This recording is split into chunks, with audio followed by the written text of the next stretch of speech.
In Chapter 3, we're going to discuss combustion. We're going to describe the combustion process, define complete combustion, properly balance a chemical reaction, explain the differences among perfect, complete, and incomplete combustion. We will describe the terms primary, secondary, excess, tramp, and dilution as they apply to combustion air. We will explain the combustion triangle. We will identify the components in a typical flue gas. We will describe the effects of nitrogen on the combustion process. We will explain the importance of testing and evaluating the combustion process. And then we will explain how to interpret the results of the combustion testing. Efficient combustion saves the equipment owner money by reducing fuel costs and prolonging the life of the appliance. The combustion process changes the chemical makeup of the fuel to form carbon dioxide, water, and other substances such as carbon monoxide. The heat that is released during the combustion process has many uses, including the generation of electricity, heating water, and heating structures. An easy way to visualize the combustion process is to create what is commonly referred to as the combustion triangle. Notice that the shape of the combustion triangle is shown balanced and uniform. The sides of the triangle, namely the components required for combustion, must remain proportionally balanced for the process to continue efficiently. When there is an imbalance, such as too little oxygen, the combustion process becomes less efficient, and any number of adverse conditions can occur.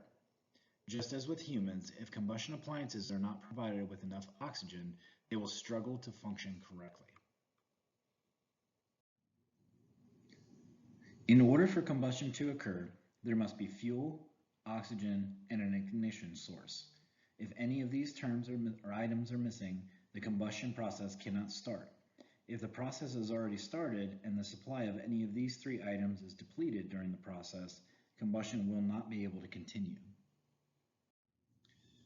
This slide is showing us that the fuel mixture, the oxygen mixture, and the ignition source are all mixed together in order to create combustion. Perfect combustion is referred to as stoichiometric combustion. This is the burning of the fuel with the exact amount of oxygen required to change all of the carbon and hydrogen atoms contained in the fuel into carbon dioxide and water vapor, without producing any carbon monoxide. Complete combustion refers to the burning of the fuel while still having some oxygen left over at the end of the process. This is different from perfect combustion, where there was no oxygen left over whatsoever. Incomplete combustion typically results when there is insufficient oxygen to support complete combustion. As you can see, if we don't have enough oxygen to mix with the fuel, then leftover components of the fuel will end up becoming soot, CO, carbon monoxide, CO2, carbon dioxide, and other types of toxins. As we've learned before, without oxygen, there can be no combustion. Combustion air is made up of approximately 78% nitrogen, 21% oxygen, and 1% other types of gases. In order to obtain 1 cubic foot of oxygen, approximately 5 cubic feet of air will be needed. The remaining 4 cubic feet of air is mostly nitrogen. Primary air enters the burner from near the orifice. The gas leaves the orifice with enough velocity to create a low pressure area around it. The primary air is forced into this low pressure area and enters the burner with the gas. The primary air is not sufficient for proper combustion. Additional air, called secondary air, is available in the combustion area. Secondary air is vented into this area through ventilated panels in the surface. Both primary and secondary air must be available in the correct quantities for proper combustion. The gas is ignited at the burner by the pilot flame. Excess air is exactly as it sounds. It is extra air that is not being used in the combustion process. It is used as a safety factor to make sure that each of the fuel molecules are completely surrounded by a sufficient amount of oxygen molecules. Dilution air is excess air after combustion and usually enters at the end of the heat exchanger. It is brought in by the draft hood of the furnace. As excess air decreases, the dew point increases. The dew point for undiluted flue gas is around 140 degrees Fahrenheit. The term tramp air refers to excess air that is not intended to be a part of the combustion process or the dilution process. It is air that is leaking in through seals, covers, doors, etc. The dilution of flue gases inhibits a technician's ability to accurately monitor and control combustion. Uncontrolled air leakage results in reduced appliance efficiency. Natural gas is composed of 90 to 95% methane and other hydrocarbons, almost all of which are combustible, which makes this gas efficient and clean burning. Natural gas has an average specific gravity of 0.60 and dry air has a specific gravity of 1.0. So natural gas weighs only 60% as much as dry air. Therefore, natural gas rises when discharged into the air. When burned with air, 1 cubic foot of natural gas will produce about 1,050 BTUs of heat energy. So let's calculate how much air in cubic feet per minute is required for complete combustion on a natural gas furnace with an input rating of 120,000 BTUs per hour. Since each cubic foot of natural gas provides roughly about 1,000 BTUs of heat energy when burned, 120,000 BTU per hour furnace will burn roughly 120 cubic feet of natural gas per hour. Each cubic foot of natural gas requires 15 cubic feet of combustion air, or 3 cubic feet of oxygen. So this appliance will require 1,800 cubic feet of air each hour. 15 times 120 equals 1,800. If you break that out into an hour or 60 minutes, that would be 1,800 cubic feet per hour. Next, if the air for combustion is supplied to the appliance in example 1 from a grill that has a free air opening of 3 square feet, how fast will combustion air flow through the grill? Airflow is governed by the following formula. CFM equals velocity times area. Since we don't know what the velocity is, but we're trying to find that out, and we do know what the CFM and the area are, we can simply find velocity by dividing CFM by the area. If we do this, we take velocity equals 30 cubic feet per minute divided by 3 square feet. So therefore, our velocity would equal 10 feet per minute. Simply put, flue gas is the extras after combustion has been completed. Some of the different types of flue gas components are CO2, O2, N2, H2O vapor or water vapor. These must not mix with the indoor air. They must be vented to the outside. Propane gas is obtained from natural gas or as a byproduct of the oil refining process. The boiling point of propane at atmospheric pressure is -44 degrees Fahrenheit. Propane gas contains more atoms of hydrogen and carbon than natural gas does, which causes the BTU output to be greater. When burned, 1 cubic foot of propane produces 2,500 BTUs of heat. However, it requires 24 to 25 cubic feet of air to support this combustion. The specific gravity of propane is 1.52, which means that it is 1.5 times heavier than air, so it sinks when released in air. In this propane combustion example, they're asking how much air in cubic feet per minute is required for complete combustion on a propane furnace with an input rating of 120,000 BTUs per hour.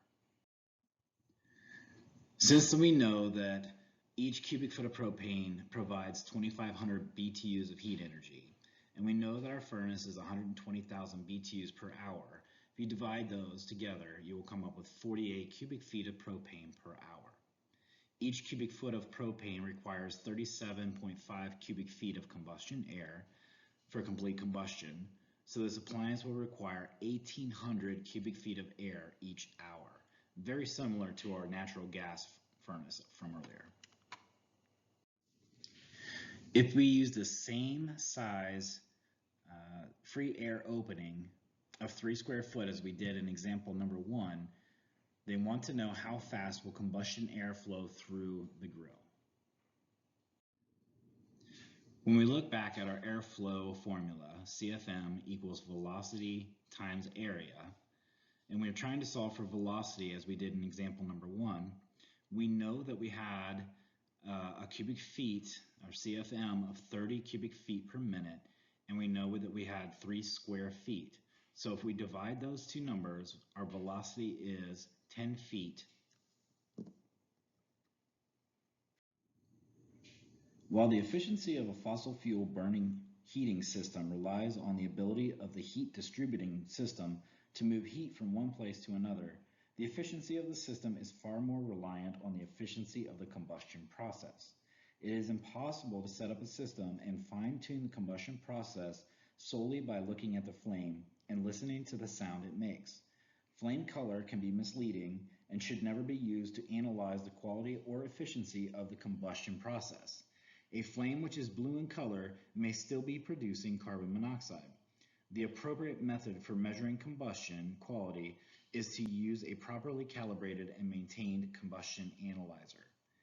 Combustion analyzers typically measure either the percentage of oxygen remaining after combustion or the percentage of carbon dioxide produced by combustion.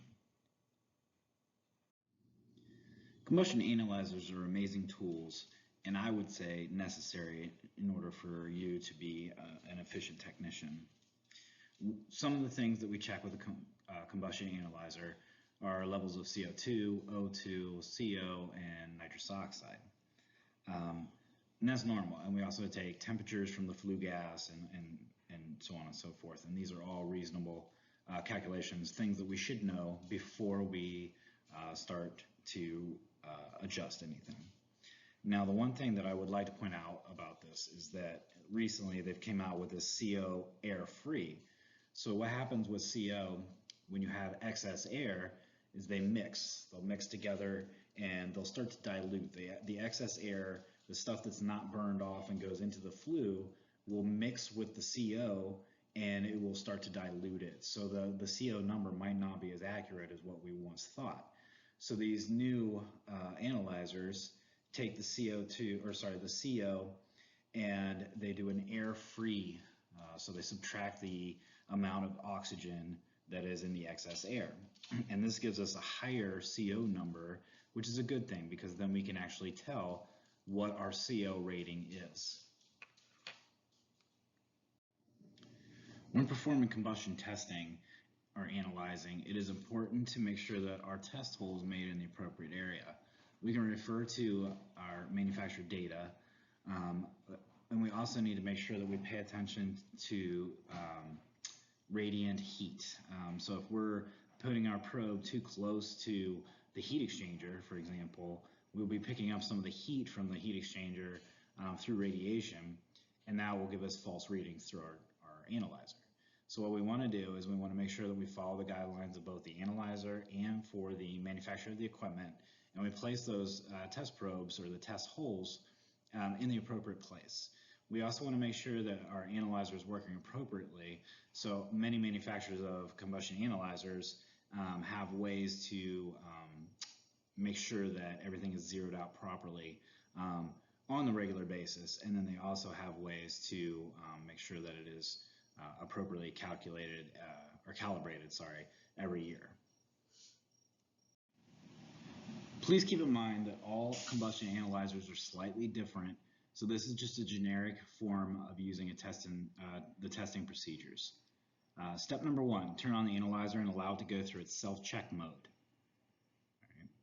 Step number 2, insert the test probe into the test hole, making certain that the tip of the probe is positioned in the center of the flue pipe. And you can do this by placing the tip of the probe all the way until you hit the back side of the pipe and then pull it out about halfway. Step number 3, set the appliance thermostat to initiate for a call for heat.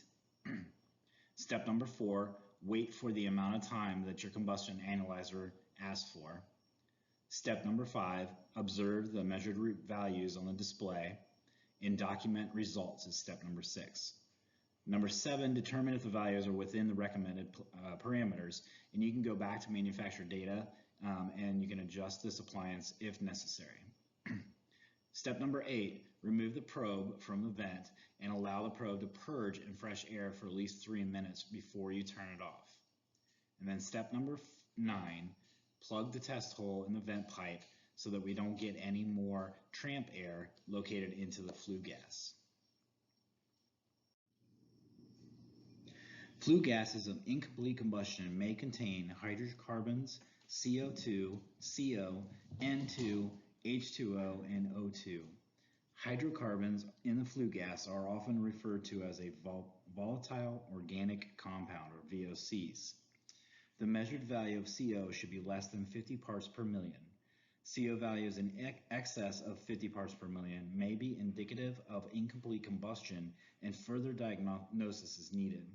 Some common causes for high levels of carbon monoxide include improper oxygen levels for primary or secondary air, improper draft in the stack or vent, restriction in the vent, improper fuel pressure, incorrect orifice size, or incorrect heat content of the fuel. A properly operating furnace or fuel-fired furnace that is supplied with the correct amount of air should produce flames that are light blue in color with orange tips. Streaks of yellow or orange in the flame is an indication that adjustments to the ratio of air to fuel are needed. When yellow color is seen in the flame, carbon monoxide is present. This statement, however, does not imply that carbon monoxide is not present if yellow flames are not observed. Too much or too little fuel mixed with the combustion air may result in unburned fuel and carbon monoxide generation. A very specific amount of O2 is required for complete combustion. Too much excess air will over-oxidize the flame and produce carbon monoxide, which may cause system efficiency to drop while creating unsafe conditions. High carbon monoxide levels can also lead to reduced equipment life and the need for more frequent maintenance. Fuel pressure adjustments should be performed using a manometer in conjunction with a combustion analysis, including carbon monoxide testing and system performance tests such as temperature rise and airflow. Gas pressure must never be adjusted without a manometer and without safety and performance testing. Always refer to the manufacturer's service literature when making any adjustments to the appliance. Low combustion efficiency can be the result of items listed below, but it can also be the result of a dirty heat exchanger. When testing combustion, it is important to check that all other aspects of the system are correct. Dirty heat exchangers prevent heat transfer to the medium being heated and can create symptoms related to improper combustion, resulting in an incorrect system diagnosis.